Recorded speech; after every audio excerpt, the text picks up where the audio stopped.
Hello, আসসালামু আলাইকুম। HSC ২৭ ব্যাচের বন্ধুরা, তোমাদের সবাইকে ওয়েলকাম করছি আমাদের আজকের একদম সম্পূর্ণ ফ্রি একটা ক্লাসে, যে ক্লাসটাতে আমরা কথা বলবো আমাদের এইচএসসি ইংলিশ ফার্স্ট পেপার এবং সেকেন্ড পেপারের যে সিলেবাসটা আছে সেটা নিয়ে, প্লাস আমরা পরবর্তীতে কিভাবে আগাবো, কিভাবে আগালে আমরা এইচএসসি তেও ভালো করব, এডমিশনেও ভালো করব।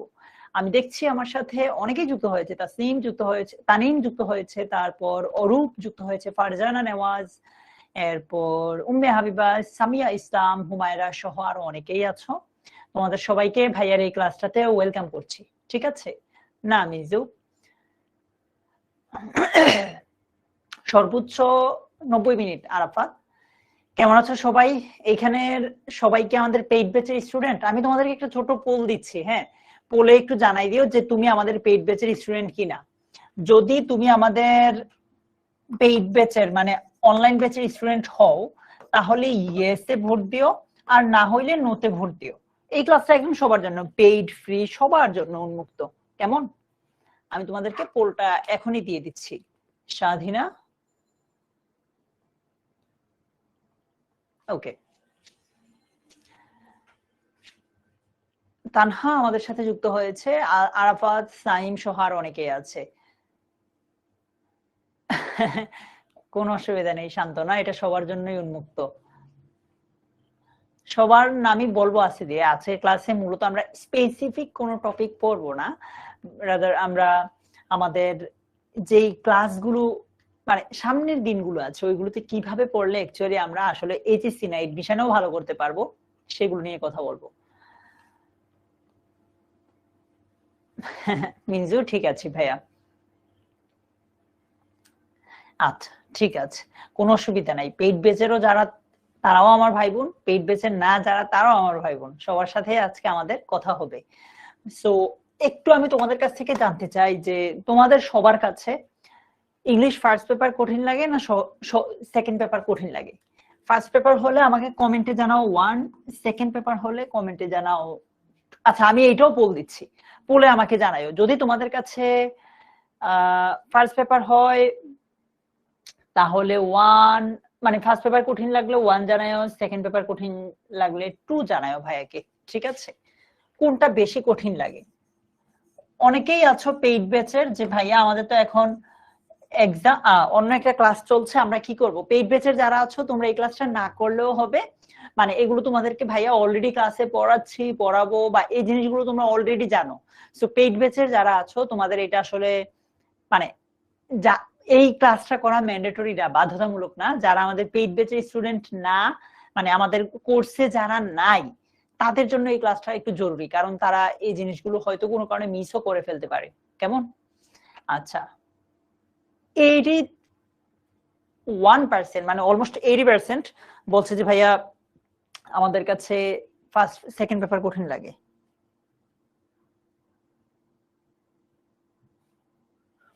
তাই? আচ্ছা, আমি কিন্তু এগুলো ক্লাসেরই অংশ, হ্যাঁ, কারণ আমাদের কিন্তু এই যে ক্লাসের সেকেন্ড পার্টে আমরা পরবর্তী গাইডলাইনটা নিয়ে কথা বলবো। সেকেন্ড পেপার কঠিন লাগে 80% স্টুডেন্ট বলেছে।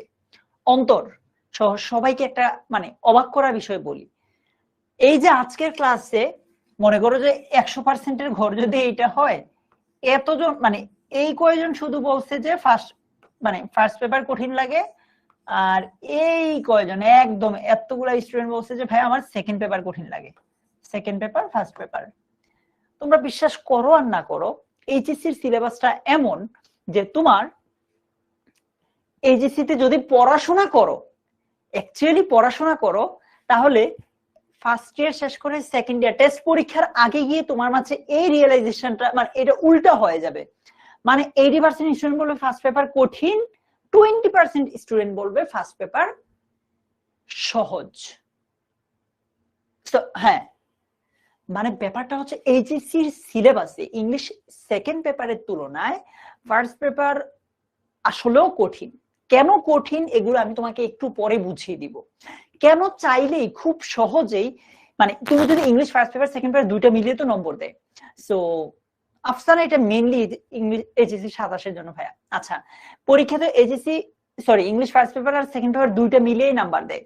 তো এই দুইটা মিলিয়ে মানে নাম্বার দেয় হচ্ছে এ প্লাসটা দেখি আমরা এটা দিয়ে, তুমি ইংলিশ সেকেন্ড পেপার দিয়ে ফার্স্ট পেপারের গ্যাপটা কভার করতে পারবা, বিশ্বাস করো আর নাই করো। রিফা এইটা মেইনলি এইচএসসি 27 ব্যাচের, যদি তোমরা চাও করতে পারো, মানে লস তাই, খুব বেশি লাভ নাই, মাঝামাঝি আর কি। আচ্ছা, আমি কেন এই কথাগুলো বলছি যে ভাইয়া ইংলিশ ফার্স্ট পেপার সহজ তুলনামূলক, সরি কঠিন তুলনামূলকভাবে সেকেন্ড পেপারের ব্যাপারে তুলনায়, এগুলো আমি এখনই তোমাকে বুঝিয়ে বলছি, কেমন? তো সবাইকে আরো একবার আমাদের এই আজকের ক্লাসটাতে ওয়েলকাম করছি, যে ক্লাসে আমরা ইংলিশের সিলেবাসটা এক্সপ্লেইন করব, প্লাস হচ্ছে আমাদের পরবর্তী গাইডলাইনটা কি সেই বিষয়ে আমরা কথা বলবো। আমি যদি একদম ইংলিশ ফার্স্ট পেপারের সিলেবাসটাতে যাই, আমাদের ফার্স্ট পেপারের সিলেবাসটা একটু দেখো। আবারও বলতেছি, তুমি যদি তোমার সিলেবাসটা সম্পর্কে ভালো ধারণা না রাখো, নিলয়, তানজিয়া, জেমি, আই রিপিট, তুমি যদি তোমার ইংলিশের সিলেবাসটা সম্পর্কে ভালো ধারণা না রাখো, তুমি অ্যাকচুয়ালি বুঝবা না যে মানে গন্তব্যহীন একটা নৌকা বা মাঝির মতো, যে আমি কোথায় গিয়ে নৌকাটা ভিড়াবো, এইরকম। সো মনে করো যে তুমি একটা সিন প্যাসেজ পড়তেছো, ওই সিন প্যাসেজ থেকে কি কি বাদ দিতে হবে, কি কি ধরতে হবে, এটার জন্য হলেও তোমার কি সিলেবাসটা জানা জরুরি। সো সিলেবাসটা ম্যান্ডেটরি, 100% তোমার সিলেবাসটা লাগবে, এটা ছাড়া মানে আগাইতে পারবা না। তোমার ইংলিশ ফার্স্ট পেপারে টোটাল সিন আসবে 3টা, টোটাল 3টা সিন আসবে। মানে সিন মানে কি, টেক্সট বুক থেকে, মেইন বই থেকে সরাসরি প্যাসেজ থাকবে 3টা, ঠিক আছে শামিম? মেইন বই থেকে সরাসরি প্যাসেজ থাকবে কয়টা? 3টা। তার মধ্যে প্রথম যে প্যাসেজটা আছে সেটা থেকে এমসিকিউ এবং শর্ট আনসার কোয়েশ্চেনের উত্তর করতে হবে। মানে এটা হচ্ছে শর্ট কোয়েশ্চেন, মেইনলি সহজ ভাষায়। আমি আস্তে আস্তে বলবো যে কোন জায়গাতে তুমি ধাক্কা খাবা। এগুলো যদি এখন থেকে কাজ করতে পারো, আমি গ্যারান্টি দিচ্ছি তুমি ইংলিশে এ প্লাস পাবাই। এটা আমি আমার পেইড ব্যাচের স্টুডেন্টকেও বলছি যে সিন প্যাসেজ 1 থেকে যে এমসিকিউ আসবে, শর্ট কোয়েশ্চেন আসবে, এমসিকিউ তোমার কাছে সহজ লাগবে, একটা জায়গায় নাম্বারটা কম পাবা তোমরা, সেটা হচ্ছে ভোকাবুলারি।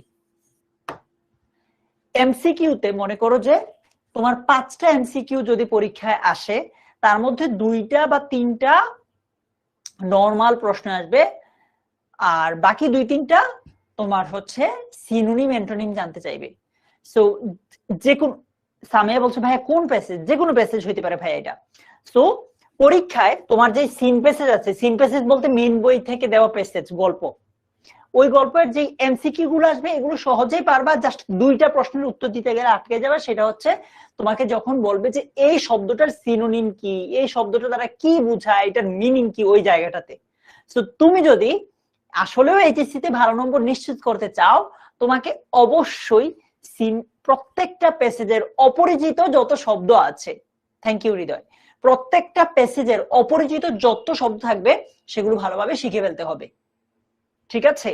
আমি আমার পেইড ব্যাচের যে স্টুডেন্ট আছে, ওরা তোমাদের সাথে অলরেডি কমেন্ট বক্সে আছে, বা এইচএসসি 27 স্টার স্টুডেন্টস এই গ্রুপটাতে গেলেও তোমরা পাবা।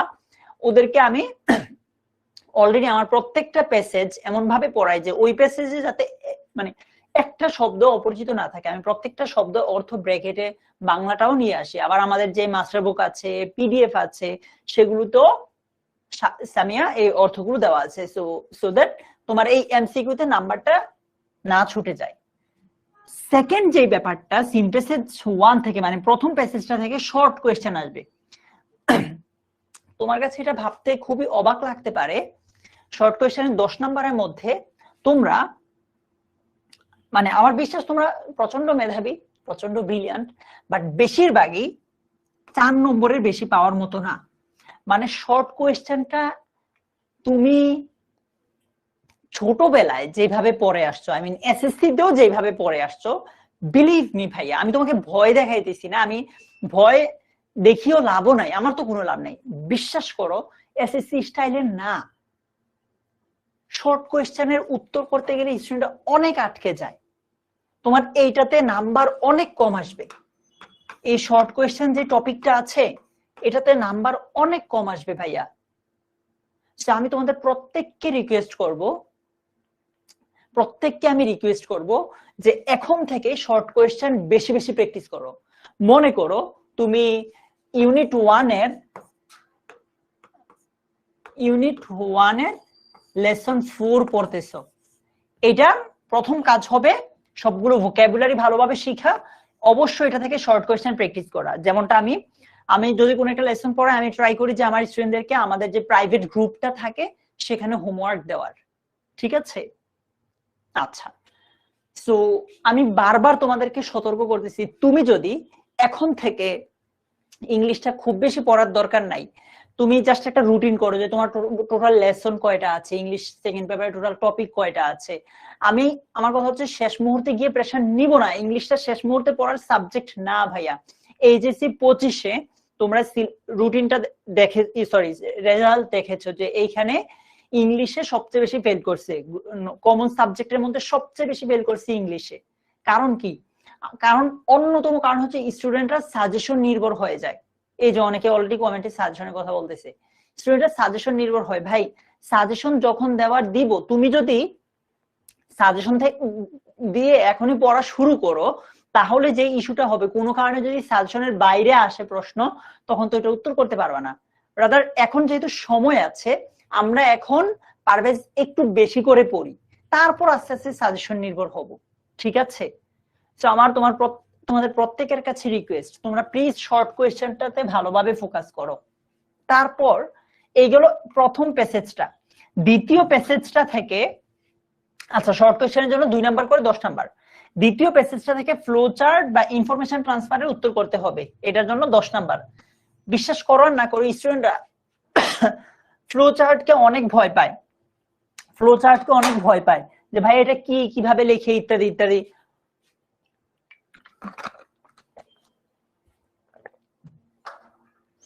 ফ্লো চার্টের মতো সহজ টপিক হইতে পারে না। এই যে 10 নাম্বার আছে, চোখ বন্ধ করে তুমি চাইলে এই 10 নাম্বার উঠাইতে পারো।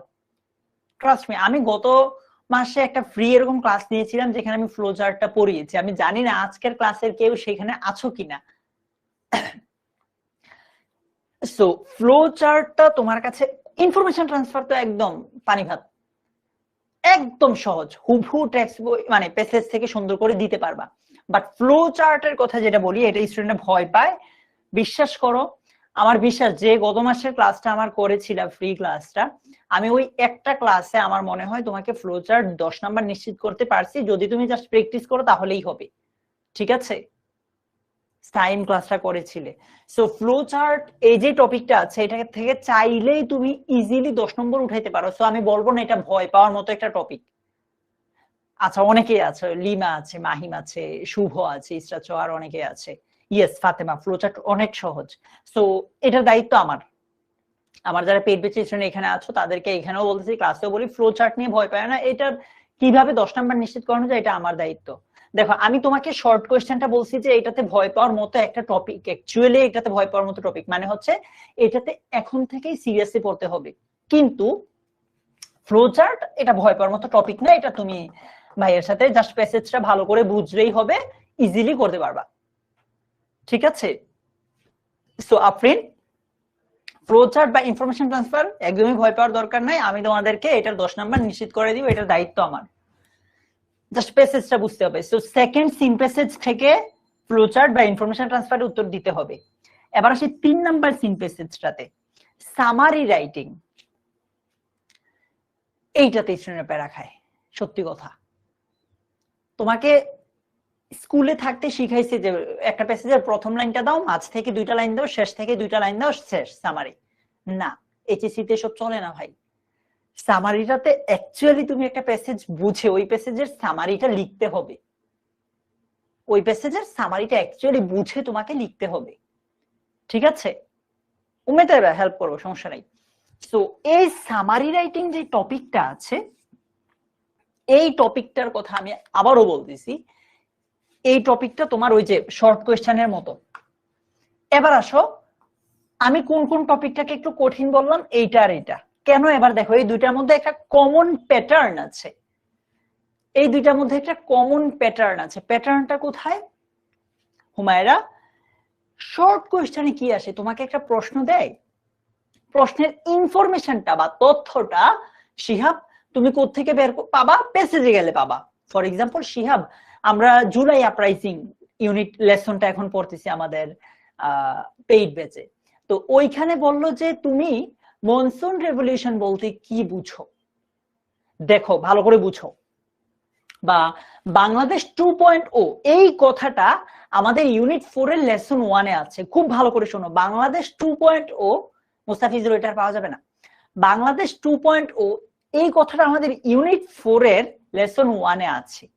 এখন পরীক্ষায় আসবে না যে বাংলাদেশ 2.0 এটা কোথায় আছে, পরীক্ষায় আসবে যে মানে what do you mean by Bangladesh 2.0, Bangladesh 2.0 বলতে তুমি কি বুঝো, ঠিক আছে? তাহলে বাংলাদেশ 2.0 বলতে তুমি হয়তো একটা জিনিস জানো যে নতুন একটা বাংলাদেশের সূচনা হয়েছে ইত্যাদি ইত্যাদি, বা 1971 এর স্বাধীনের পর যে সমস্যাগুলো হয়েছে এগুলো আবার মানে ঢেলে সাজানো হচ্ছে, এরকম বাংলায় হচ্ছে তুমি নিজে বুঝো। বাট ভাই এটা তো আমি বাংলায় লিখতে পারবো না পরীক্ষায়, এটা আমাকে ইংরেজিতে উত্তর করতে হবে। তার মানে নিজ থেকে 2-3টা সেন্টেন্স লেখার যোগ্যতা তোমার আমার থাকা লাগবে। বুঝাইতে পারলাম আরাফাত? নিজ থেকে তোমার আমার লেখার যোগ্যতাটা অর্জন করতে হবে। তো নিজ থেকে যদি তুমি 3টা সেন্টেন্স লিখতে পারো ওই জায়গায়, মানে ধরো 3টা সেন্টেন্সে একটা শর্ট কোয়েশ্চেন উত্তর দিলা বা 2টা সেন্টেন্সে একটা শর্ট কোয়েশ্চেন উত্তর দিলা, তো সামারির ক্ষেত্রে সেটা 5 সেন্টেন্সে লিখতে হবে। তার মানে আলটিমেটলি সামারি বলি আর হচ্ছে শর্ট কোয়েশ্চেন বলি এগুলো নিজ থেকে বানিয়ে লিখতে হয়, আর ইংরেজিতে আমরা নিজ থেকে বানিয়ে লিখতে পারি না বলে এই প্যারাটা খাই। এজন্য বলছি যে শর্ট কোয়েশ্চেন আর সামারি দুইটাই তোমার জন্য কঠিন মনে হইতে পারে, এই দুইটাকে শুরু থেকেই ফোকাস করো। মানে বুদ্ধিমান যারা, মেধাবী যারা, যারা একটু স্ট্র্যাটেজিক ওয়েতে আগায়, ওরা হচ্ছে সবকিছু পড়ে না, বা যেটা সহজ লাগে ভালো লাগে পড়তে এইটাই সবসময় পড়ে, ব্যাপারটা ওইরকম না। ওরা কি করে খাতিজা, ওরা এই যে দুর্বল যে পয়েন্ট গুলো আছে, জায়গাগুলো আছে, সেগুলোতে শুরু থেকে ফোকাস করে। শায়লা তোমার এখানে নেটওয়ার্ক ইস্যু বা কোনো একটা সমস্যা হইতে পারে, বাকিটা ঠিকঠাক শুনতেছে। আচ্ছা এবার আসো উইথ ক্লু এবং উইদাউট ক্লু, এই দুইটার জন্য, এই দুইটা না সত্যি কথা বলতে English first paper second paper এই দুইটা পেপারেই তুমি যদি ভালো করতে চাও একটা টেকনিক ফলো করলেই যথেষ্ট, জাস্ট একটা টেকনিক, একটা টোটকা। সেটা কি জানো? আমি আমার স্টুডেন্টদেরকে অলওয়েজ যেটা বলি, তুমি যত বেশি ভোকাবুলারি জানবা, যত বেশি ওয়ার্ড মিনিং জানবা, তোমার জন্য ইংলিশ তত বেশি সহজ হবে। মনে করো তুমি একটা কোনো টপিক পারো না, মনে করো তুমি কোন একটা রুল জানো না, বাট তুমি জাস্ট ওই সেন্টেন্সটা বুঝতেছো, ওই প্যাসেজটা বুঝতেছো বলে তুমি ইজিলি উত্তর করতে পারবা। তো তুমি যদি ভাইয়া ভোকাবুলারি জানা থাকে, তুমি ইজিলি পুরো ইংলিশটাকে নিজের কবজায় আয়ত্তে নিয়ে আসতে পারবা, আমি গ্যারান্টি দিচ্ছি, ঠিক আছে? সো এই জায়গায় উইথ ক্লু উইদাউট ক্লু এর জন্য ভোকাবুলারি অনেক বেশি ম্যাটার করে, প্লাস হচ্ছে তোমার প্র্যাকটিস করতে হবে একটু বেশি বেশি, আর বুঝে বুঝে। প্র্যাকটিসের ক্ষেত্রে অলওয়েজ এক্সপ্লেনেশন সহ প্র্যাকটিস করতে হবে, মানে ব্যাখ্যা সহ প্র্যাকটিস করতে হবে, ঠিক আছে? সো উইথ ক্লু এর জন্য 5 নম্বর, উইদাউট ক্লু এর জন্য 10 নম্বর। এবার আসো রিয়ারেঞ্জ, এটা ভয় পাওয়ার কোনো বিষয় না, এটা আমি ইজিলি তোমাদেরকে শিখাইতে পারবো। কোনো কারণে যদি কমন না আসে কিভাবে উত্তর করবা এটা ইজি, এটা নিয়ে ভয় পাইতে হবে না। But with clue without clue নিয়ে অনেক প্যারা খাবে স্টুডেন্টরা, সো এটা নিয়ে মানে কাজ করা উচিত। সো ইংলিশ ফার্স্ট পেপারের এতটুকুর মধ্যে এমসিকিউর জাস্ট ভোকাবুলারি অংশটা নিয়ে কাজ করতে হবে আমাদের এখন থেকেই। তারপর শর্ট কোয়েশ্চেন এটা নিয়ে অবশ্যই সিরিয়াসলি কাজ করতে হবে। সামারি রাইটিং অবশ্যই এখন থেকেই প্র্যাকটিস করতে হবে। এই যে দেখো নার্গিস অলরেডি বলছে ভাইয়া উইদাউট ক্লু অনেক কঠিন লাগে, যেটা বলছিলাম। ফ্লো চার্ট খুব বেশি প্যারা খাবা না, উইথ ক্লু উইদাউট ক্লু এটাতে অনেক প্যারা খাবা, এটাতে খুব বেশি সময় দিতে হবে। রিঅ্যারেঞ্জিং এ খুব বেশি একটা প্যারা খাবা না, ঠিক আছে? সো যেমন আমরা আমাদের পেইড ব্যাচের ক্লাসে যে স্টুডেন্ট আছো তোমরা আমার চেয়ে ভালো জানো, আমাদের ক্লাসগুলোতে আমরা এই যে এমসিকিউর ক্ষেত্রে ভোকাবুলারি সমস্যাটার সমাধানটা বললাম, short question, flow chart, summary এগুলোর উপর আলাদা ক্লাস আছে। এই মাসেও আমরা সামারি আর থিমের উপর ক্লাস একটা রেখেছি, একটু পরে আসতেছি ওই ব্যাপারটাতে। সো এই গেল আমাদের এই ব্যাপারগুলো। এবার আসো রাইটিং পার্ট। দেখো আমি এখানে যে শর্ট কোয়েশ্চেনের কথা বলছি যেটা তোমার জন্য কঠিন লাগতে পারে, প্লাস এখানে যে সামারির কথা বলছি যেটা তোমার কঠিন লাগবে, আসলেও সেম ব্যাপার হচ্ছে ভাই শর্ট কোয়েশ্চেনের ক্ষেত্রে। মানে তুমি যদি একটা সামারি লিখতে পারো, তুমি যদি মানে শর্ট কোয়েশ্চেন নিচ থেকে 2-3টা সেন্টেন্স বানায় লিখতে পারো, তার মানে কি তোমার নিজ থেকে বানিয়ে লেখার যোগ্যতাটা আছে, রাইট? তুমি যদি নিজ থেকে বানিয়ে ইংরেজি লিখতে পারো, ভুল না হয়, তার মানে তুমি নিজ থেকে প্যারাগ্রাফ লিখতে পারবা, নিজ থেকে কমপ্লিটিং স্টোরি লিখতে পারবা, ইনফর্মাল লেটার বা ইমেল লিখতে পারবা, গ্রাফ চার্ট লিখতে পারবা। মানে এগুলো তখন তুমি নিজ থেকে এমনিতেই লিখতে পারবা। মনে রাখবা যে তুমি এগুলো আসলে মুখস্থ করে পারবা না। এইচএসসি তে আমার পার্সোনাল অপিনিয়ন বা অনেক টিচাররাও সেম কথা বলবে, দেখবা যে মনীষা তোমার এইচএসসির সিলেবাসটা অনেক বড়, সময়টা একদমই ছোট।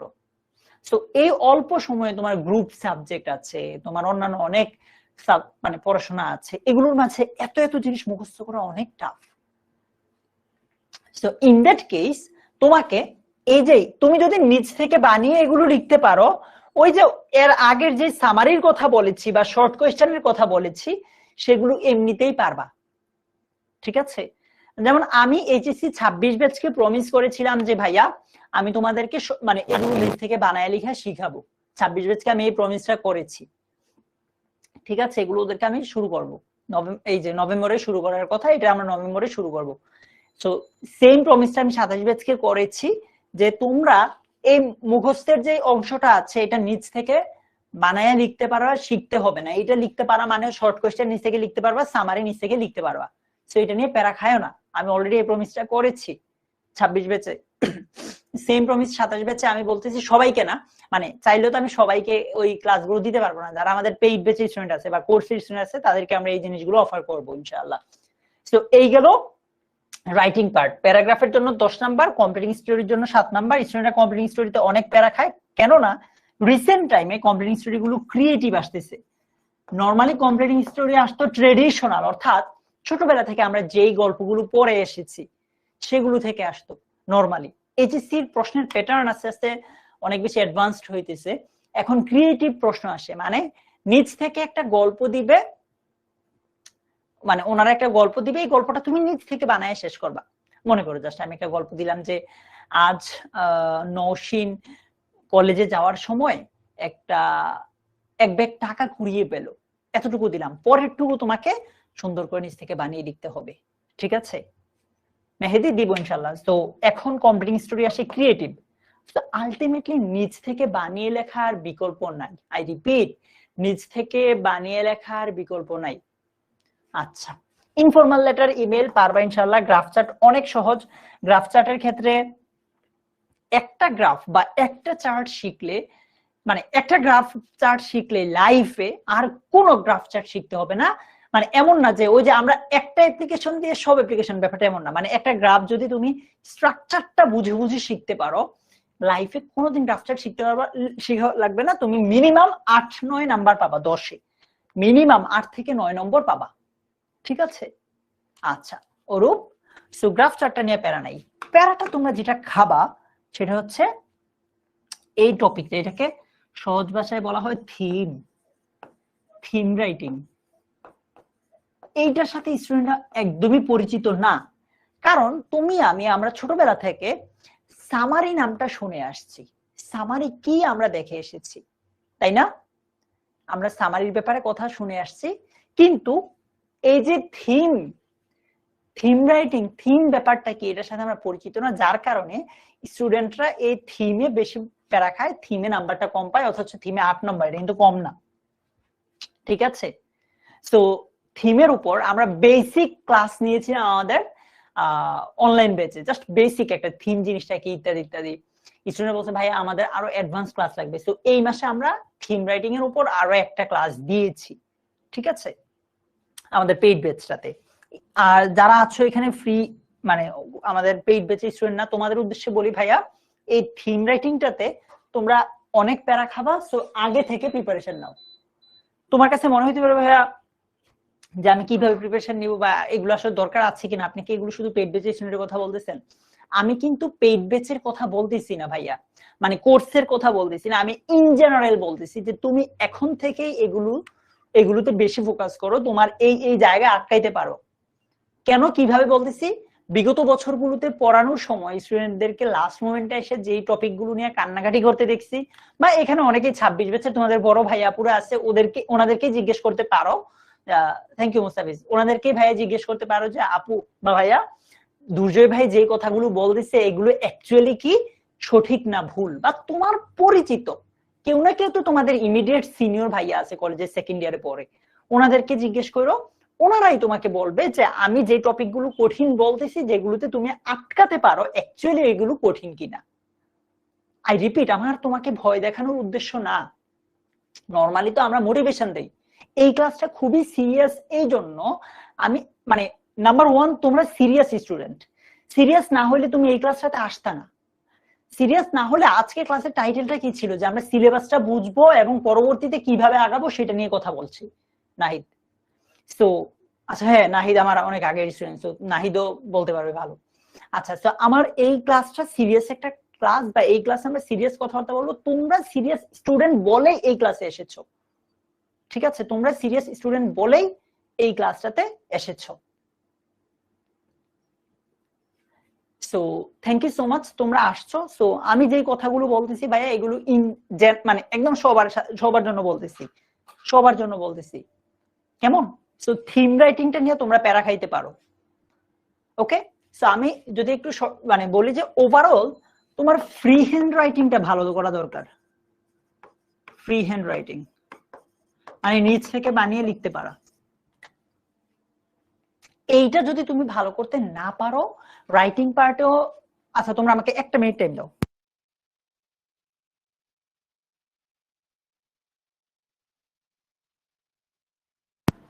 সো তোমরা এইটা যদি ভালো করতে পারো রাইটিং পার্ট তো ভালো করতে পারবাই, সাথে short question, summary, with clue without clue এগুলোতেও ভালো করতে পারবা, কেমন? ওকে, আচ্ছা। এখন অনেকে বলছে ভাই আমরা এই পেইড কোর্সটাতে কিভাবে যুক্ত হব, আমি তোমাকে দুইটা ওয়ে বলে দিচ্ছি, আমি একটু পরেই কমেন্টে একটা কোর্সের লিংক দিব, তুমি ওইখানে মানে এই কমেন্টটা তুমি আপাতত কপি করে কোথাও রাখো, ক্লাসটা করো, পরে দেখো, অথবা 16910 এই নম্বরে কল করো। আমি তোমাদেরকে একটা আজকে ক্লাসটা করতেছি স্যার মানে গিফট হিসাবে একটা প্রোমো কোডও দিতে পারি, দিব, ক্লাসটা শেষ পর্যন্ত থাকো ভাই। মানে আই রিপিট, তুমি আমার কোর্সে থাকো বা না থাকো এই কথাগুলো জানা তোমার জন্য জরুরি, ফরজ, ম্যান্ডেটরি। সো প্লিজ এটা আগে শোনো। সো ফার ইংলিশ ফার্স্ট পেপারে এই কথাগুলো আশা করি তুমি বুঝতে পেরেছো, ঠিক আছে? এবার আসো, তোমাদের ইংলিশ ফার্স্ট পেপারে টোটাল ইউনিট হচ্ছে 12টা, হ্যাঁ, লেসন একটা বাড়ছে, তো 48টার মতো লেসন আছে তোমার টোটাল। আরেকটা অংশ আছে ইংলিশ বাংলা ফার্স্ট পেপারে তোমাদের সহপাঠ বইটা আছে না, সহপাঠ বইটা, এই সহপাঠ বইটাতে Abu Noman reading for pleasure না, মানে সহপাঠ বইটার মতো তোমাদের ইংলিশ ফার্স্ট পেপার বইয়ে একটা অংশ যুক্ত হয়েছে, সেটা হচ্ছে রিডিং ফর প্লেজার। ওইখানে ছোট গল্প আছে 3টা, কবিতা আছে 3টা, আর নাটক আছে একটা। সোফার তোমার ইংলিশ ফার্স্ট পেপারে এই জিনিসগুলো পড়া লাগবে, এই জিনিসগুলো জানা লাগবে, ঠিক আছে? আচ্ছা, এবার আসো ইংলিশ সেকেন্ড পেপারের সিলেবাসটা। তো আচ্ছা এর আগে আমাকে বলো, আমি তোমাদেরকে একটা পোল দিচ্ছি, পোলে আমারে জানাও যে তুমি ইংলিশ ফার্স্ট পেপারের পুরো সিলেবাসটা বুঝছো কিনা, ইয়েস অথবা নো। আমি পোল দিচ্ছি, পোলে জানাই দাও যে ইংলিশ ফার্স্ট পেপারের সবকিছু বুঝছো কিনা সিলেবাসটা।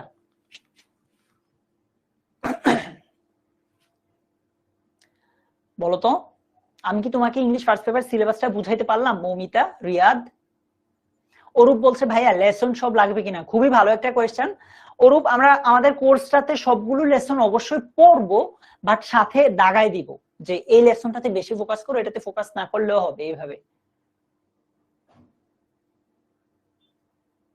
আচ্ছা ওমি, দিব ভাইয়া,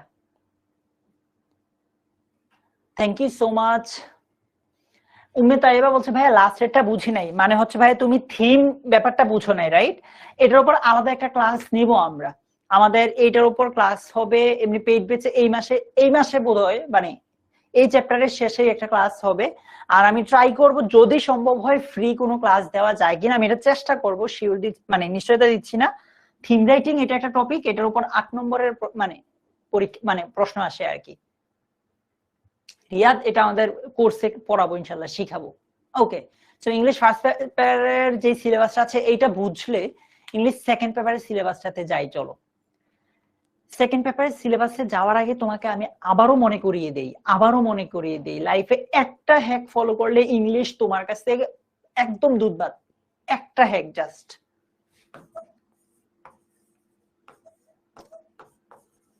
আমি এমন আমার খুব বেশি স্টুডেন্ট না, খুবই কম স্টুডেন্ট দেখেছি যারা এক মানে প্যাসেজটা বুঝে, মানে প্রশ্ন তো প্যাসেজ আকারে আসে না ইংলিশ সেকেন্ড পেপারে, ওরা এইটা বুঝার কারণে ওরা মানে রুল জানে না, বাট ওরা প্যাসেজটা বুঝে, প্যাসেজের অর্থটা বুঝে, যার কারণে ওরা মানে খুব ভালো উত্তর করতে পারে। ঠিক আছে, মানে রুল না জানলেও ইংলিশ সেকেন্ড পেপার তোমার কাছে অনেক সহজ হবে, জাস্ট তুমি যদি ভোকাবুলারি জানো। ফর এক্সাম্পল, তোমার পরীক্ষায় প্রশ্ন আসছে উইথ ক্লু থেকে, উইথ ক্লু থেকে তুমি যদি উইথ ক্লুর ওই যে প্যাসেজটা আছে, যে প্যাসেজটা আছে, এই প্যাসেজের প্রত্যেকটা শব্দের অর্থ জানো, তুমি জাস্ট আন্দাজ করে ওইখানে যে শব্দটা বসাবা, আমি গ্যারান্টি দিচ্ছি তুমি ভালো করতে পারবা। এত বেশি ইম্পর্টেন্ট প্যাসেজটা বোঝা। আর যদি তুমি দুনিয়ার সব রুল জানো বাট তুমি প্যাসেজই বুঝতেছো না, কারণ তোমার ভোকাবুলারি জানা নাই, তাহলে তুমি এটা পারবা না ভাইয়া।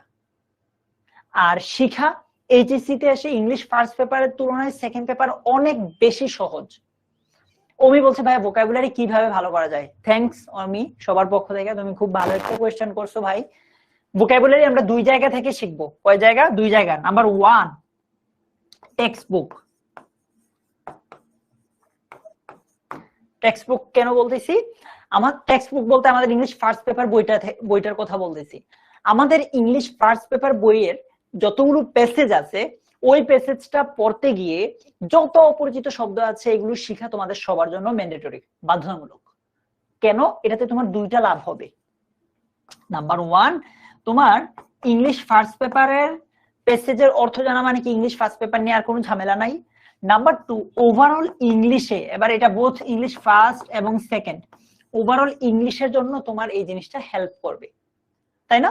ওকে, সেকেন্ড সোর্স আর কোথা থেকে আমরা ভোকাবুলারি শিখবো? আমরা আর শিখবো হচ্ছে, আমরা যখন বোর্ড কোয়েশ্চেন সলভ করতে যাব, আমরা যখন বোর্ডের প্রশ্ন সলভ করতে যাব মৌমিতা, তখন অপরিচিত যত শব্দ থাকবে সব মনে করো, কথার কথা, আমরা কুমিল্লা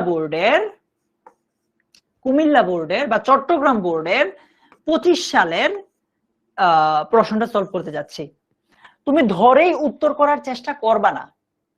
আবার বলতেছি, তুমি ধরেই প্রশ্নের উত্তর মানে সলভ করার মানে ধরেই প্রশ্নের উত্তর করার ট্রাই করবা না যদি তোমার ভোকাবুলারি ভালো না থাকে। সবার আগে প্রশ্নে যতগুলো অপরিচিত শব্দ আছে সবগুলো শব্দের অর্থ জানবা, তারপরে সলভ করা। মনে করো আর্টিকেল সলভ করতে যাচ্ছ, আর্টিকেল নিয়ে যত প্রশ্নটাতে যত অপরিচিত শব্দ আছে আগে ওইগুলো অর্থ জানবা, দেন সলভ করবা, খাতায় নোট করে ফেলবা। কেমন? সো নীতি, এই দুইটা সোর্স ফলো করো, টেক্সট বুক আর হচ্ছে বোর্ড কোয়েশ্চেন। এই দুইটা হইলে তোমার এক ঢিলে দুই পাখি মারা হবে। বুঝাইতে পারলাম ভাইয়া? হ্যাঁ রিয়া, দিব ভাইয়া, আজকে ক্লাসের শেষে আমি তোমাকে এটা দিব, একটু ধৈর্য ধরো, কেমন? আচ্ছা, সো ইংলিশ সেকেন্ড পেপার ভালো করার একটাই টেকনিক, কেউ এটা তোমাকে বলবে না, সবাই তোমাকে বলবে যে practice practice practice. But practice করতে গেলে তোমাকে তো সবার আগে প্রশ্নটা বুঝতে হবে। প্রশ্ন বুঝার জন্য তোমাকে তো ভোকাবুলারি জানা থাকা লাগবে। সো সবার আগে এইটা জানবা, তাইলেই হবে। একজন বলছে ভাই ভোকাবুলারি শিখে ভুলে যায়, মনে রাখবে কিভাবে? আলাদা কোনো প্যারা নিতে হবে না। প্যাসেজ পড়ার সময় ভোকাবুলারি শিখবা, বোর্ড কোয়েশ্চেন সলভ করার সময় ভোকাবুলারি শিখবা, রেগুলার এগুলোর উপর ভিত্তি করে প্রশ্ন সলভ করবা, তাইলে এমনিতে এগুলো সামনে পড়বে। ঠিক আছে Safwan? Okay, so English second পেপারে আর্টিকেল আছে, প্রিপোজিশন আছে। আর্টিকেলও without clue, preposition without clue. আর্টিকেলে তো আর উইথ ক্লু থাকার কোনো কথা না। আর্টিকেলে কি আসে? হয় প্রশ্ন আসবে এ, এন, দা অথবা নো আর্টিকেল, এই চারটার কোন একটা থেকেই তো উত্তর করতে হবে।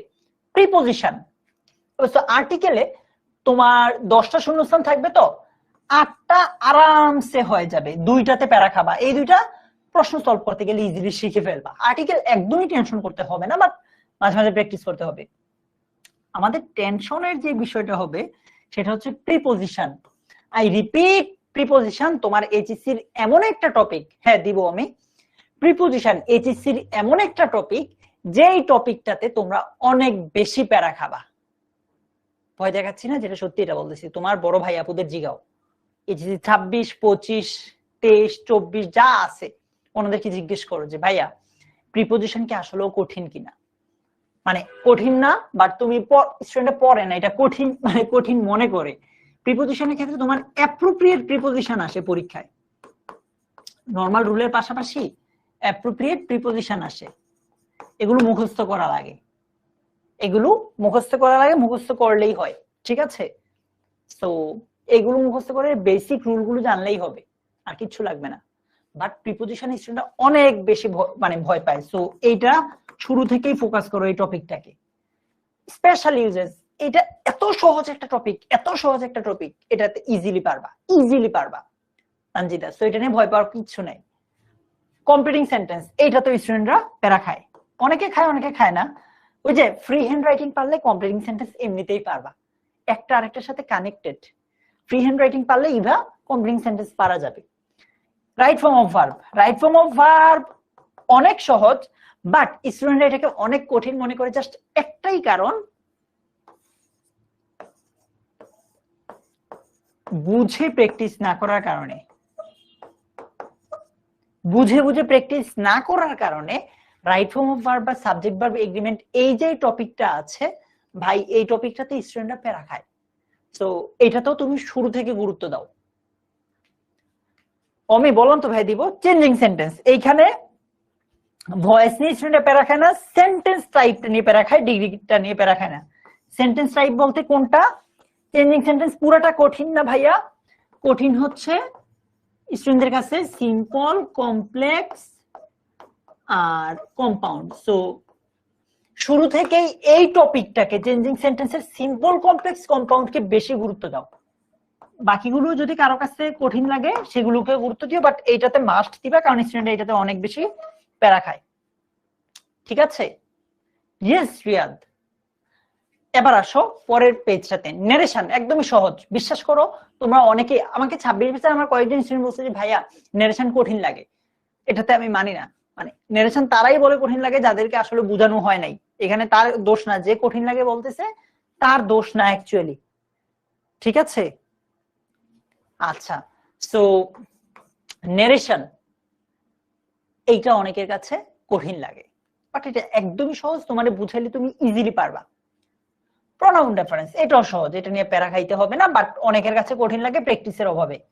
মডিফায়ার্স অনেক সহজ, জাস্ট ভোকাবুলারি জানা থাকলে, ভোকাবুলারি জানা না থাকলে তুমি বুঝবা না, মানে এই শূন্যস্থানটাতে কি বসবে, বাংলায় বুঝলেও ইংরেজিতে ওইখানে কোনো ওয়ার্ড দিতে পারবা না তুমি, ঠিক আছে। আচ্ছা, সেন্টেন্স কানেক্টরস এটা সহজ, বাট স্টুডেন্টরা এটাকে অনেক কঠিন মনে করে, বেশিরভাগ না, মানে বেশিরভাগ না বলতে মানে ধরো 40% স্টুডেন্ট এটাকে সহজেই বুঝে, 60% স্টুডেন্ট এটাকে কঠিন মনে করে, জাস্ট প্যাসেজের অর্থ না জানার কারণে। অর্থ না জানার কারণে মারুফ এটাকে কঠিন মনে হয়, যদিও সেন্টেন্স কানেক্টরস অনেক সহজ। এই যে ভোকাবুলারি জানা থাকলে সিনোনিম অ্যান্টোনিম নিয়ে প্যারা খাইতে হবে না, ভোকাবুলারি জানা থাকে না বলে সিনোনিম অ্যান্টোনিম নিয়েও প্যারা খায়, সো এইটাকেও শুরু থেকে গুরুত্ব দেওয়া উচিত। পাংচুয়েশন অনেক সহজ, এটা নিয়ে ভয় পাবা না। সো ফার ইংলিশ সেকেন্ড পেপারের যে টপিকটা আছে, আমি তোমাকে এই গ্যারান্টি দিচ্ছি, আই রিপিট, আমি তোমার দুর্জয় ভাই এই গ্যারান্টি দিচ্ছি, English second paper first paper তুলনায় অনেক বেশি সহজ, জাস্ট তুমি বেসিক কিছু জিনিস মেনে চললে। Trust me Tasnia, second paper অনেক সহজ, এইচএসসি ইংলিশ সেকেন্ড পেপারের মতো সহজ জিনিস হইতে পারে না, এটা দিয়ে ইজিলি নাম্বার তোলা যায়। সেকেন্ড পেপারে 85-90 ইজিলি পাওয়া যায়, জাস্ট বেসিক কিছু জিনিস ফলো করলে। শুরু থেকেই প্রিপোজিশনকে গুরুত্ব দাও, শুরু থেকেই কমপ্লিটিং সেন্টেন্সটাকে ফোকাস করো, রাইট ফর্ম অফ ভার্ব শুরু থেকেই পড়ো, চেঞ্জিং সেন্টেন্সের সিম্পল, কমপ্লেক্স, কম্পাউন্ড শুরু থেকে বেশি করে পড়ো, এদিকে সেন্টেন্স কানেক্টরস আর সিনোনিম অ্যান্টোনিমটা ভালো করে পড়ো শুরু থেকে, তাইলে তুমি ইজিলি পারবা বেশি। আবারও বলতেছি, কেমন? আচ্ছা, রাইটিং পার্ট সেম আগের মতো, স্টুডেন্টরা রিপোর্ট রাইটিং নিয়ে প্যারা খায়, বাট একটা ছোট্ট ক্লাস নিলেই হয়ে যাবে, এটা free hand writing. Overall writing part নিয়ে আসলে ওইভাবে কিছু বলার নাই। ফার্স্ট পেপারের রাইটিং পার্টটা যেমন নিচ থেকে লেখা লাগে, সেকেন্ড পেপারের রাইটিং পার্টটাও নিচ থেকে লেখা লাগবে, মুখস্থ করে কুল পাবা না। ফর্মাল লেটার অথবা email, report writing, paragraph, free hand writing, মানে হচ্ছে আমরা যেটাকে বলি, সরি ফ্রি রাইটিং বলতে এখানে কম্পোজিশনের কথা বোঝাচ্ছে আর কি, বা এস এর কথা বোঝাচ্ছে, ঠিক আছে, এগুলোর কথা বোঝাচ্ছে। এবার আসো, আমার টার্গেট, তোমার আমার টার্গেট শুধুমাত্র রিয়াদ এইচএসসি হলে চলবে না। মনে করো যে অনেকের টার্গেট থাকে যে ভাই এইচএসসি পরে বিদেশ চলে যাবো, আলটিমেটলি হয় না এটা, খুবই কম হয়। যারা এইচএসসি তে থাকতে বলে যে ভাইয়া এইচএসসির পরে মার্জিয়া সিনোনিম মানে হচ্ছে সমার্থক শব্দ। আচ্ছা নির্জন, অনেকেই বলে যে ভাই এইচএসসির পরে বিদেশ চলে যাব, আলটিমেটলি এটা কেন হয় না? তখন একটু আবেগের মানে আবেগের উপর থাকে, তো এই জন্য আসলে হয় না।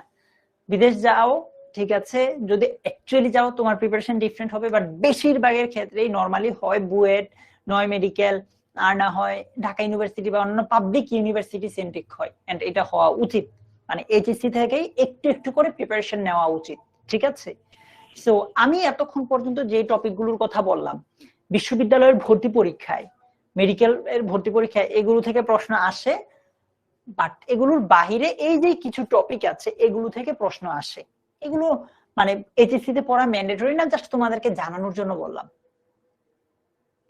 ঠিক আছে? আরবি এটার উপর আলাদা একটা ক্লাস দিব, সমস্যা নাই। তো তোমাদেরকে জানানোর জন্য বললাম যে এগুলোর উপর প্রশ্ন আসে, কেমন? আচ্ছা, এবার আসো, এইচএসসি এবং এডমিশনে ভালো করতে হলে আমাকে ইংলিশ ফার্স্ট পেপারটা কিভাবে পড়া লাগবে, ঠিক আছে? উম্মে তাইবা ওইগুলো ডিটেইলে পরে কোথাও বলবো, কেমন? আচ্ছা, সো না সাবিহা, ফর্মাল লেটারে মাঝে মাঝে আসতে পারে, বাট খুব কম। আমরা ইংলিশ মনে রাখবা। এখানে কি এমন কেউ আছো যাদের স্বপ্ন ঢাকা বিশ্ববিদ্যালয়? একটু বলো তো। সাবিহা, মেহেদি, মারুফ, এখানে কি এমন কেউ আছো ভাইয়া যাদের স্বপ্ন ঢাকা বিশ্ববিদ্যালয়? আমি একটা পোল দেই, পোলে তোমরা আমাকে একটা জিনিস জানাবা। একটা পোল দিচ্ছি তোমাদেরকে, কেমন?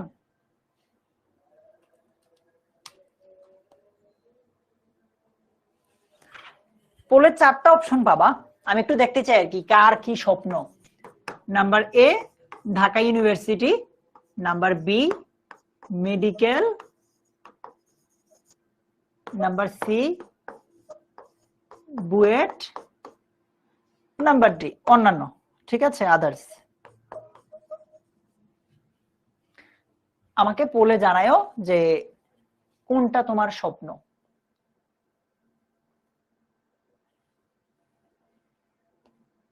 আচ্ছা, পোলটাতে সিলেক্ট করার পর তোমাকে বলতে পারে যে উত্তর ভুল হয়েছে, এরকম কিছু একটা দেখাইতে পারে, ঠিক আছে? ওইটা মাথায় নিও না, মানে কোন একটা উত্তর আমাদেরকে সিলেক্ট করা লাগে, তাই আমি ঢাকা ইউনিভার্সিটি উত্তর হিসেবে সিলেক্ট করছি।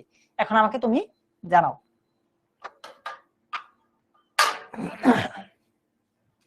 অনেক, রিয়াদ, হাসনাত,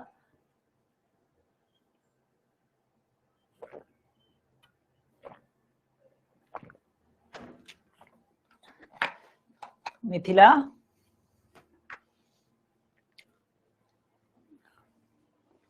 বাবা 68% এর স্বপ্ন ঢাকা বিশ্ববিদ্যালয়, গ্রেট, মাশাআল্লাহ। 14% এর স্বপ্ন হচ্ছে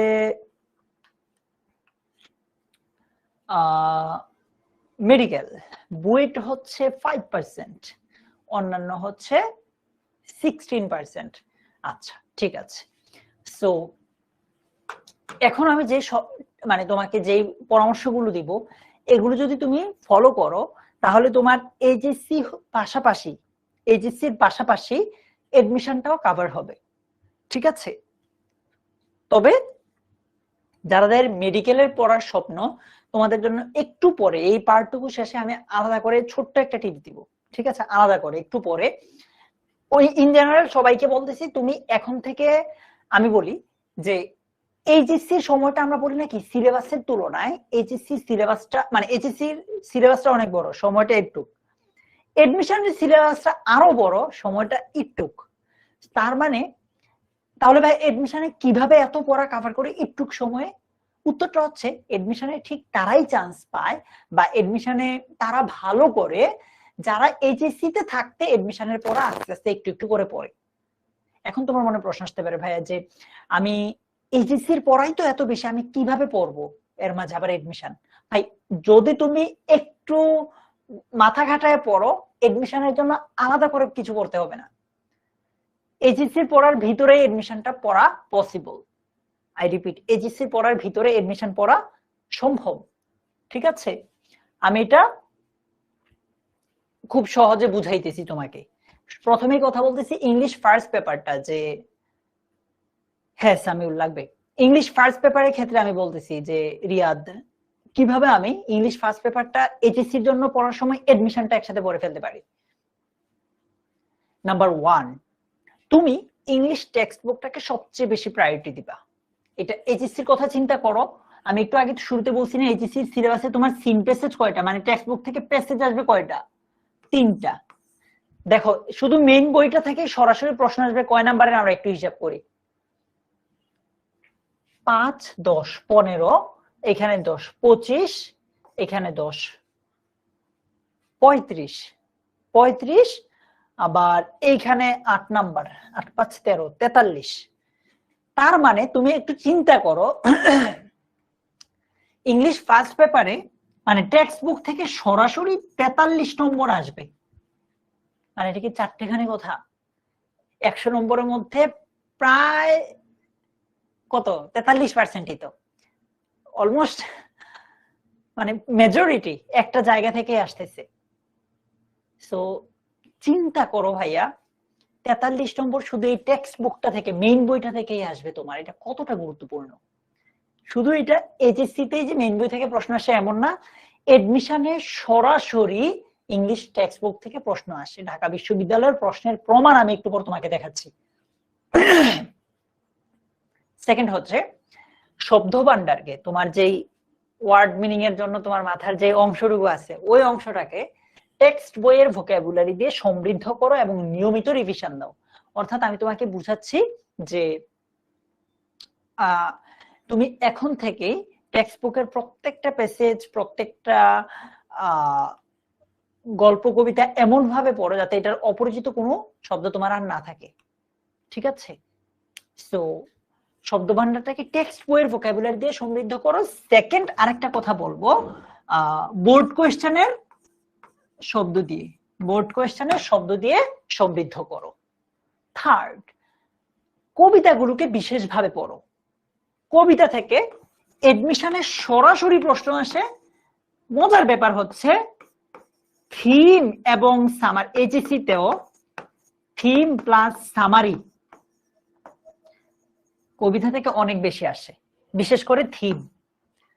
কবিতা থেকে এডমিশনে সরাসরি প্রশ্ন আসে, আবার কবিতা থেকে এইচএসসি তে থিম এবং সামারি অনেক বেশি আসে, বিশেষ করে থিম। থিম দেখা যায় যে মেইন বইয়ের সব কবিতা থেকেই আসে। তো অনেক ইম্পর্টেন্ট, অনেক ইম্পর্টেন্ট। কিভাবে পড়তে পারি আমরা কবিতাগুলোকে? মনে করো আমাদের ড্রিমস নামে যে কবিতাটা আছে, মানে যদি তুমি এডমিশন ফোকাসড হয়ে পড়ো, তাহলে পড়ার সময় পার্টস অফ স্পিচ বুঝার চেষ্টা করা, প্রত্যেকটা শব্দের পার্টস অফ স্পিচ এভাবে বুঝার ট্রাই করবা। এগুলোকে বলা হয় লিটারারি ডিভাইস। যদি সম্ভব হয় এইভাবে পড়তে পারো এখন থেকেই। দেখো কবিতা যে শুধুমাত্র বললাম যে এইচএসসি তে থিম বা সামারি আসে, ব্যাপারটা এমন না। একটা প্রমাণ দেই, এই কবিতাটা থেকেই, তোমাদের ড্রিমস কবিতাটা থেকেই ঢাকা ইউনিভার্সিটি বি ইউনিটে সরাসরি প্রশ্ন আসছে। ঢাকা ইউনিভার্সিটি এ ইউনিটে মানে সায়েন্সের ইউনিটে এই প্রশ্নগুলো আসছে সরাসরি আরেকটা কবিতা থেকে, অল পিপল ড্রিম। কেমন? তারপর তোমার মেইন বই থেকে, মেইন বইয়ে অ্যাডোলেসেন্স নামে একটা লেসন ছিল আগে, এখন বোধহয় এটা নাই তোমাদের, এটা থেকে সরাসরি প্রশ্ন চলে আসছে। সো মেইন বইটা থেকে ভাইয়া সরাসরি প্রশ্ন চলে আসে, সরাসরি প্রশ্ন চলে আসে। কেমন? আচ্ছা, অনেকে অনেকগুলো টপিকের কথা বলতেছে যে ভাই আমি থিম বুঝি না, কেউ কেউ বলতেছে ভাই রিপোর্ট রাইটিংটা বুঝি না, কেউ কেউ বলতেছে ওয়ার্ডমিং এর জিনিসটা মানে কিভাবে পড়বো ইত্যাদি। ভাই প্রত্যেকটা টপিকের উপর আমি আলাদা ক্লাস দিতে হয়তো পারবো না আমাদের এই ফ্রি ক্লাসে, কারণ প্রতি মাসে আমি একটা ক্লাস নিতে পারি এক্সট্রা। তো মাসে একটা ক্লাসে তো এত টপিক পড়ানো পসিবল না। এই জিনিসগুলো আমরা আমাদের অনলাইন ব্যাচের যে পেইড কোর্সটা আছে, এইচএসসি 27 অনলাইন ব্যাচ ইংরেজি। অনেকের মনে প্রশ্ন, ভাই আমি কি বাংলা ইংরেজি আইসিটি তিনটাই কিনতে হবে? না, তুমি চাইলে শুধু ইংরেজিটাই কিনতে পারো। ওই কোর্সে আমরা এগুলো সবকিছু পড়াবো ইনশাআল্লাহ। কেমন? আচ্ছা, অনেকগুলো প্রশ্ন আছে, তোমাদের সবগুলো প্রশ্নের উত্তর আমি দিব না আফরিন, এখন নাই। পরশ, এই তো বললাম থিম সামারি, এগুলো আস্তে আস্তে সবগুলোর আলাদা ক্লাস নিব। আজকের ক্লাসটা শুধুমাত্র তোমাদেরকে এই আইডিয়াটা দেওয়ার জন্য যে তোমার সিলেবাসে কি কি আছে, এই আইডিয়াটা দেওয়ার জন্য, ঠিক আছে? অবশ্যই সামিয়া বলছে ভাই কমার্স নিয়ে কি ঢাকা ইউনিভার্সিটিতে যাওয়া যাবে? ঢাকা বিশ্ববিদ্যালয়ে সায়েন্সের জন্য যে ইউনিটটা ডেডিকেটেড সেটা হচ্ছে এ, আর্টস এর জন্য যে ইউনিটটা ডেডিকেটেড সেটা হচ্ছে বি, আর বিজনেস স্টাডিজ এর জন্য যেটা সেটা হচ্ছে সি। বাট মজার ব্যাপার হচ্ছে তুমি চাইলে যে কোনো ইউনিটেই পরীক্ষা দিতে পারো, মানে সায়েন্সের ওরা চাইলে, আর যদি মনে করো যে এইচএসসি লাইফে সায়েন্স পড়তে পড়তে বিরক্ত লাগতেছে, তুমি চাইলে বি ইউনিটে পরীক্ষা দিয়ে আর্টসে ভর্তি হইতে পারো। একইভাবে কেউ চাইলে ওইগুলোতে, মানে একজন চাইলে আরেকটাতে ইউনিটে, মানে একজন চাইলে 3টা ইউনিটেই পরীক্ষা দিতে পারে। কেমন, এগুলো নিয়ে আমার আলাদা অনেক মানে ডিটেইল ভিডিও বানানো আছে, তোমরা চাইলে সেগুলো দেখতে পারো। ওকে, তারপর ইংলিশ ফার্স্ট পেপারের যে ব্যাপারটা বলবো, যে প্রত্যেকটা লেসনের শেষে কিছু প্র্যাকটিস দেওয়া থাকে, ভোকাবুলারি দেওয়া থাকে, সেগুলো পড়ে নিবা। যাদের মেডিকেল স্বপ্ন, সরি মেডিকেল না, বলতেছি এডমিশন, এখন থেকে যারা এডমিশনে ভালো করতে চাও, তোমার প্রত্যেকটা লেসনের শেষে কিছু প্র্যাকটিস দেওয়া থাকে, ভোকাবুলারি দেওয়া থাকে, চাইলে সেগুলো পড়তে পারো। যেমন ধরো আমাদের যে ফোক মিউজিক কবিতাটা, সরি লেসনটা আছে, ওই লেসনের শেষেই দেখবা যে এরকম কিছু প্রশ্ন থাকে, এগুলো চাইলে তুমি প্র্যাকটিস করতে পারো। এগুলো থেকে সরাসরি এইচএসসি তে প্রশ্ন আসতে দেখা যায়। এরকম কিছু শব্দ থাকে প্রত্যেকটা লেসনের শেষেই, এরকম কিছু শব্দ থাকে, এগুলো অর্থ জেনে নিও। কেমন? আচ্ছা, পড়ার সময় সেম লেসন থেকে আসা এইচএসসি এবং এডমিশনের প্রশ্নগুলো একসাথে দেখে নেওয়া। এই যে আমি তোমাদেরকে বলেছি, ফাতেমা, পারভেজ, রিয়াদ, আবু রৌফ, যে ভাইয়া এডমিশনে এত এত পড়া একটু টাইমে কিভাবে শেষ করে, উত্তরটা এইখানেই। মনে করো যে তুমি একটা লেসন পড়তেছো, পড়ার সময় এই লেসন থেকে এইচএসসি তে যে প্রশ্নগুলো আসছে সেগুলো তো সবার আগে অবশ্যই সলভ করতেই হবে, ম্যান্ডেটরি, বাধ্যতামূলক। আর যদি তুমি একটু চালাক হও, চালাক না মানে বুদ্ধিমান হও, বুদ্ধিমতী হও, তুমি একসাথে এই লেসন থেকে আসা এডমিশনের প্রশ্নগুলো সলভ করে নিবা, যদি তুমি স্ট্র্যাটেজিক ওয়েতে আগাইতে চাও। তার মানে কি, প্যাসেজ তোমার একবারই পড়া লাগতেছে, বাট প্র্যাকটিস করে ফেলতেছো দুইটা জিনিসের, এইচএসসিরও আবার এডমিশনেরও, তাই না? এক ঢিলে দুই পাখি মারা হইলো। প্যাসেজ আমি একবারই পড়ছি, কবিতা আমি একবারই পড়ছি, বাট ওইখান থেকে এইচএসসির প্রশ্নগুলো সলভ করলাম, এডমিশনের প্রশ্নগুলো সলভ করলাম। কেমন?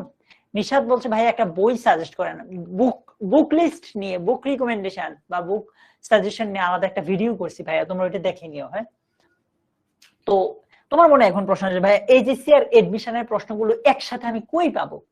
আমাদের কোর্সের যে লেকচার শিট আছে, যেই মাস্টার বুক আছে, মানে পিডিএফও আছে, আবার এগুলোর প্রিন্টেড বইও আছে, যেটাই খুশি তুমি নিতে পারো। ওইগুলোতে আমরা মনে করো যে কোন একটা লেসন পড়লাম, যেমন এই যে ফোক মিউজিক, এই যে ইউনিট লেসনটা আছে ফোক মিউজিক, এই লেসনটা থেকে প্রথমে এইচএসসি তে আসা প্রশ্নগুলো আমরা দিয়েছি। তোমরা যাদের কাছে মাস্টার বুক আছে তোমরা বলতে পারবা, এইচএসসি তে আসা প্রশ্নগুলো দিয়েছি। তারপর এই লেসন থেকে এডমিশনে, এই যে ইউনিভার্সিটি এডমিশনটা যেমন গুচ্ছে প্রশ্ন আসছে, এডমিশনে আসা প্রশ্নগুলো দিয়েছি। এইভাবে আমরা আমাদের বইগুলো বা আমাদের লেকচার শিট গুলোকে সাজিয়েছি আমাদের এই কোর্সটাতে। কেমন?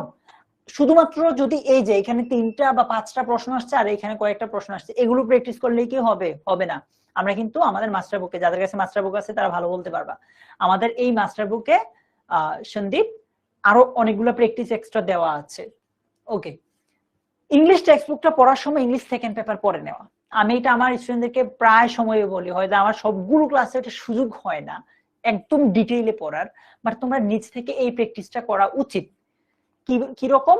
মনে করো আমরা এখানে একটা, এই যে ফোক মিউজিক যেই লেসনটার কথা আমরা বলতেছি, যে ফোক মিউজিক কনসিস্টস অফ, কনসিস্টের সাথে প্রিপোজিশন কি হয়েছে? অফ হয়েছে, এইভাবে শিখতে পারো।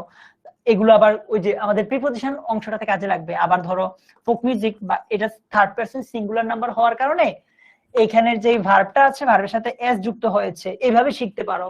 অর্থাৎ তুমি ইংলিশ ফার্স্ট পেপারটা পড়ার সময় এই যে যেমন পরের লাইনে folk music may be described, may হচ্ছে একটা মোডাল অক্সিলারি ভার্ব, এটার পরে বি হয়েছে, মানে মোডাল অক্সিলারি ভার্বের পরে যদি বি হয় তারপরের ভার্বটা 3 নাম্বার ফর্ম হয়, কারণ কি এটা পেসিভ হয়ে যায়। এইভাবে যদি পড়তে পারো ভাইয়া, তাহলে তোমার শুধু ফার্স্ট পেপারেই প্রো হবা না, সেকেন্ড পেপারেও প্রো হবা, যদি সম্ভব হয় এইভাবে পড়ো আর কি। তারপর যত বেশি সম্ভব বিগত বছরের প্রশ্ন সলভ করবা এবং মডেল টেস্ট দিবা। ঠিক আছে, এটা তোমার অনেক কাজে লাগবে। বিগত বছরের প্রশ্ন সলভ করতে গিয়ে অপরিচিত শব্দগুলো শিখে ফেলবা। কেমন? যারা বলছে ভাই পিডিএফ কোথায় পাবো, ভাইয়া তুমি যদি কোর্সে এনরোল করো, এনরোল করার পর অ্যাপে গেলেই প্রত্যেকটা ইউনিটের ক্লাসে গেলে, মনে করে ইউনিট 1 পড়াইলাম, ওইখানে গেলেই ইউনিট 1 এর পিডিএফটা পেয়ে যাবা। বা আর্টিকেল পড়ালাম, ওই টপিক মানে ওই ফোল্ডারে গেলেই ক্লাস মানে পিডিএফ তো পাবা। পাশাপাশি আমরা যে ক্লাসে দাগায় দাগায় পড়াই ওই স্লাইডটাও পাবা। ঠিক আছে? আচ্ছা, বলছে আমি যদি কোর্সে ভর্তি হই বাট মাস্টার বুক না কিনি তাহলে কি মাস্টার বুকের পিডিএফ পাবো? এস এম আব্দুর রউফ, ভাইয়া কোর্সে ভর্তি হইছো, মাস্টার বুক কিনো নাই, পিডিএফ পাবা কিনা? উত্তর হচ্ছে পাবা, বাট প্রত্যেকটা ইউনিটের জন্য আলাদা আলাদা পিডিএফ পাবা। মানে এমন না যে তোমাকে পুরোটা মাস্টার বুকের পিডিএফ একসাথে দেওয়া হবে, বাট হ্যাঁ পুরোটা মাস্টার বুকের পিডিএফ দেওয়া হবে, বাট ফোল্ডারে, প্রত্যেকটা আলাদা আলাদা ফোল্ডারে। এটা আরো বেশি অর্গানাইজড তোমার জন্য, যে ভাইয়া আমি ইউনিট 2 প্র্যাকটিস করতে চাই, ইউনিট 2 এর ফোল্ডারে গেলে ওইটার পিডিএফ পেয়ে যাবা। সরি, আমি শিও না ভাইয়া। আরবি বলছে ভাইয়া নবডি 2026 এর টেস্ট পেপার পড়লে, নবদূত বোধহয় বুঝাইতে চাইছো। হ্যাঁ, টেস্ট পেপারের জন্য নিতে পারো। ওয়ালাইকুম আসসালাম শাফি। আচ্ছা, এই যে এই কথাটাই বলতেছি, এই কোর্সটাতে কি কি থাকতেছে ভাইয়া? আমাদের এই কোর্সে ইংলিশ ফার্স্ট পেপার, মানে একবার কোর্সটা যদি কিনো, ফার্স্ট পেপার সেকেন্ড পেপার দুইটা সাবজেক্টই পেয়ে যাবা। মানে ফার্স্ট পেপারের জন্য আলাদা, সেকেন্ড পেপারের জন্য আলাদা কিনতে হবে না। তারপর এইচএসসি 26, মনে করো এটা খুব ইম্পর্টেন্ট একটা জিনিস, মনে করো আমরা এখন ক্লাসে পড়াইতেছি ইউনিট 4, কোনো কারণে তোমার কলেজের পরীক্ষায় ইউনিট 10 এর উপর পরীক্ষা হবে। এখন তোমার মনে প্রশ্ন আসতে পারে যে ভাইয়া ইউনিট 10 তো আপনি এখন পড়াবেন না, চাইলে একজন স্টুডেন্টের জন্য তো আমরা আবার ইউনিট 4 বাদ দিয়ে 10 পড়াইতে যেতে পারি না।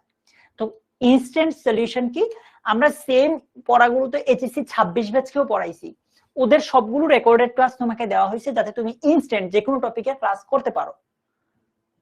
না খাদিজা, আচ্ছা, তারপর এই যে তোমাকে আমি একটু আগে ক্লাসের আগে পোল দিলাম না, ইয়েস নো, তারপর কার কোন ইউনিভার্সিটিতে পড়ার স্বপ্ন, মজা করে ক্লিক করছো, এরকম ইন ক্লাস পোল আছে। সপ্তাহে 2টা লাইভ ক্লাস হয়, আমাদের দাগানো লেকচার স্লাইড পাবা, এই যে ক্লাসে যেটা পড়াই দাগায় দাগায় ওইটা পাবা। তারপর হচ্ছে আলাদা করে ওই যে লেকচার শিট পিডিএফ যেটা আর কি, ওইটাও পাবা। মাস্টার বুক আছে, তাহলে এটাও নিতে পারো। আর প্রত্যেকটা পরীক্ষার পরে লিডার বোর্ড, নিজেকে অন্যদের সাথে যাচাই করতে পারবা আর কি। আর রিটেনের জন্য আলাদা ওয়ার্কশপ থাকবে। আর এই মনে করো এই তুমি তো স্বাভাবিকভাবে প্রত্যেকটা দিন লাইভে ক্লাস করা পসিবল না, কোনো কারণে লাইফে অন্য ব্যস্ততা থাকতেই পারে, সেটার জন্য তোমাকে আমরা প্রত্যেকটা ক্লাসের রেকর্ডেড ভার্সনও দিয়ে দিব যাতে যে কোনো সময় দেখতে পারো। ঠিক আছে? সেটা কোথায়? এই যে এইচএসসি 27 অনলাইন ব্যাচ ইংলিশ, এই কোর্সটাতে। আমি একটু জাস্ট আমি শিওর নাই কোর্সটার এখন প্রাইস কত, 2000 হইতে পারে।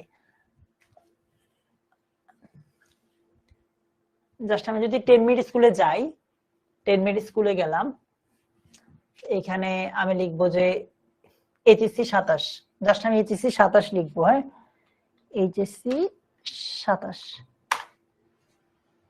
আচ্ছা, লেখার সময় এইচএসসি 27 এর সব কোর্স আসছে, বাট আমাদের টার্গেট ধরো আপাতত আমরা শুধু ইংরেজিটা কিনতে চাই, প্রথম পৃষ্ঠায় নাই, এই যে দ্বিতীয় পৃষ্ঠায় আছে এইচএসসি 27 অনলাইন ব্যাচ ইংরেজি, এই যে এই কোর্সটা।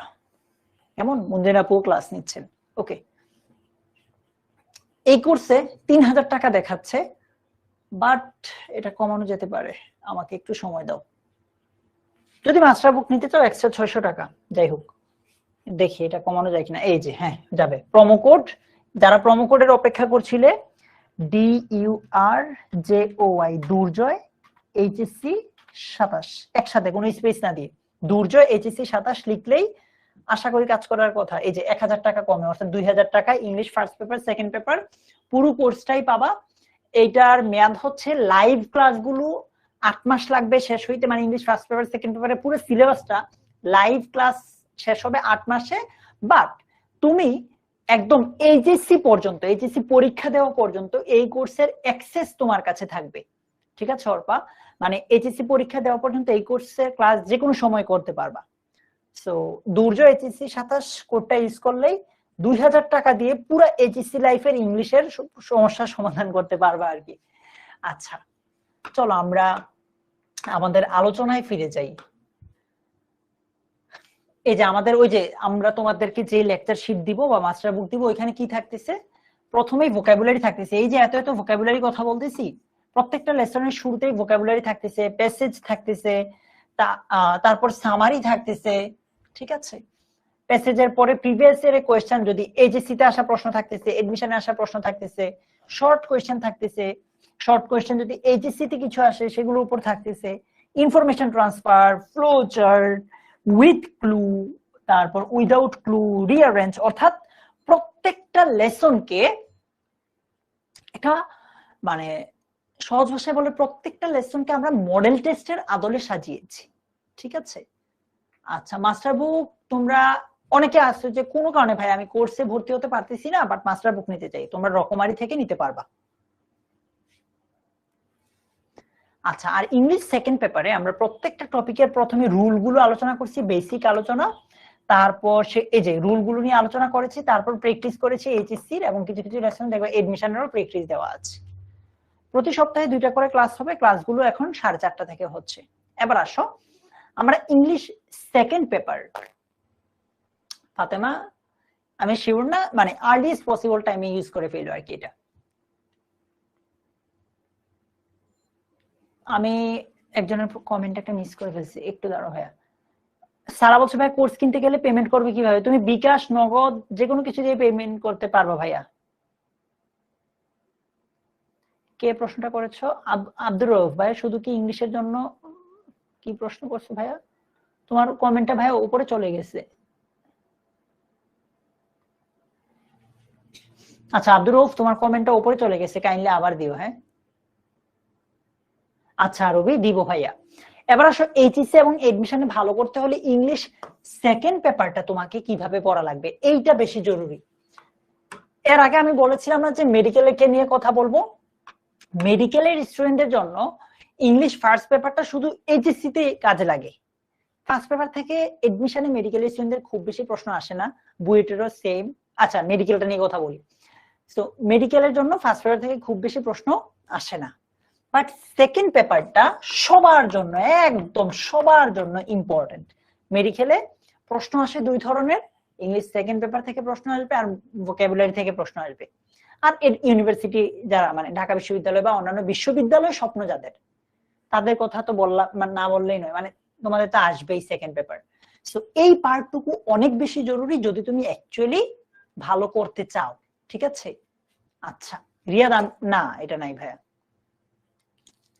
একজন বলছে ভাই 8 মাস মানে 8 মাস ক্লাস হলে এরপরে কি ক্লাস হবে না? 8 মাসে তোমার সিলেবাসটা শেষ হয়ে যাবে, এরপরে তুমি চাইলে যে কোনো সময় রেকর্ডেড ক্লাস দেখতে পারো। Thank you Nahida.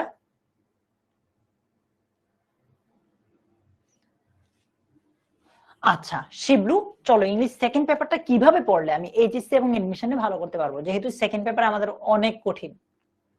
অন্তর এই যে দেখাইলাম ভাই একটু আগে, এইভাবে কিনলেই হবে। আবিদ অলরেডি এইচএসসি 26-এর ক্লাসটা দেওয়া আছে, তুমি আপাতত এটা করতে পারো আর কি। আব্দুর রউফ বলছে আমি যদি ইংলিশ কোর্সে এনরোল করি তাহলে কি বেসিক? অবশ্যই এটার কথাই বলতেছে। আসো আব্দুর রউফ বলছে শুরুতেই তুমি গ্রামারের বেসিক কিছু টপিক ভালোভাবে শিখে নিবে। বেসিক বলতে কোনগুলো বুঝাচ্ছি? Sentence, tense, parts of speech. তুমি শুরুতেই যদি গ্রামারের এই টপিকটা ভালোভাবে, মানে এই টপিকগুলো ভালোভাবে জানো, গ্রামারের অন্যান্য যে টপিকগুলো আছে সেগুলো ইজিলি পারবা। Thank you Saidur. সেগুলো মানে ইজিলি পারবা বলতে ওইগুলো বোঝা সহজ হয়ে যাবে। এই যে 3টা টপিক আছে নাহিদা, এই 3টা টপিক যদি ভালো করে বুঝো, গ্রামারের অন্য টপিক ইজিলি বুঝবা। তুমি যদি টেন্স না বুঝো, তুমি যদি সেন্টেন্স না বুঝো, তুমি আসলে অন্য টপিক বুঝবা না। এখন প্রশ্ন হইতে পারে যে ভাইয়া এগুলো কই পাবো? আমাদের কোর্সের আমরা ক্লাসগুলো শুরুই করছি এগুলো দিয়ে, মানে আমরা স্টুডেন্টদের সবার আগে সেন্টেন্স, টেন্স এগুলো পড়িয়ে একদম সাবিহা মোস্ট প্রবাবলি 160টার উপরে, আমি ভুলে গেছি। আচ্ছা স্টুডেন্টদেরকে একদম শুরু থেকে এগুলো ক্লিয়ার করেই আমরা মূল টপিকে গেছি, ঠিক আছে। আচ্ছা সো বেসিক ক্লিয়ার করতে হবে। তোমাদের প্রশ্নগুলোর উত্তর একটু পরে দেই, আবার আগে আমরা এইটাতে ফোকাস করি, কেমন? আচ্ছা প্রত্যেকটা টপিকের সরি আমি একটু অসুস্থ। প্রত্যেকটা টপিকের প্রয়োজনীয় রুলগুলো সর্বপ্রথম জেনে নিয়ে এক্সাম্পল সহ সেগুলো প্র্যাকটিস করা। মনে করো তুমি রাইট ফর্ম অফ ভার্ব পড়তেছো, প্রথমে ওই টপিকের কি পড়তে হবে, স্বাভাবিকভাবে রুলগুলো জানতে হবে, তারপর রুলগুলো পড়ার সময় সাথে এক্সাম্পলও জানতে হবে, এরপর যেটা করতে হবে বোর্ড কোয়েশ্চেন সলভ অবশ্যই করতে হবে। ঠিক আছে, এইভাবে এক্সাম্পল সহ প্র্যাকটিস করতে হবে। এই যে বোর্ড কোয়েশ্চেন ও মডেল টেস্ট বেশি বেশি প্র্যাকটিস করা, এটার কথা তো বললাম। এটার জন্য আমরা কিন্তু আমাদের প্রত্যেকটা ক্লাস শেষে আমি ধন্যবাদ দিতে চাই আমাদের অনলাইন ব্যাচের মানে ইংলিশ কোর্সের যে স্টুডেন্টরা আছো তাদেরকে, কারণ ওরা আমাদের এই এক্সাম গুলো নিয়ে অনেক বেশি সিরিয়াস এন্ড এটা দরকার। থ্যাংক ইউ সো মাচ তোমাদের সবাইকে। আচ্ছা তানজিদা, ঠিক আছে ভাইয়া, আমাদের প্রত্যেকটা ক্লাস শেষে আমরা ডেইলি এক্সাম নেই স্টুডেন্টদের। আমার খুবই ভালো লাগে, আমার অনলাইন ব্যাচ ইংলিশ কোর্সের স্টুডেন্টরা এটা নিয়ে খুবই serious. Thank you so much. Second হচ্ছে আমরা প্রতি একটা সপ্তাহে তো 2টা ক্লাস হয়, ওই 2টা ক্লাসের উপর আমরা আলাদা এক্সাম নেই। তাহলে প্রতি সপ্তাহে 2টা ক্লাস হলে মাসে কয়টা ক্লাস হয়? 4 দুগুণে 8টা। ওই 8টা ক্লাসের উপর মিলিয়ে আবার আরো একটা এক্সাম হয়। সো টোটাল 3টা এক্সাম হয়, ডেইলি, উইকলি, মান্থলি, যাতে করে তুমি কোনোভাবেই এটা মিস না করো। সাকিব, প্রোমো কোডটা আবার লিখে দিব?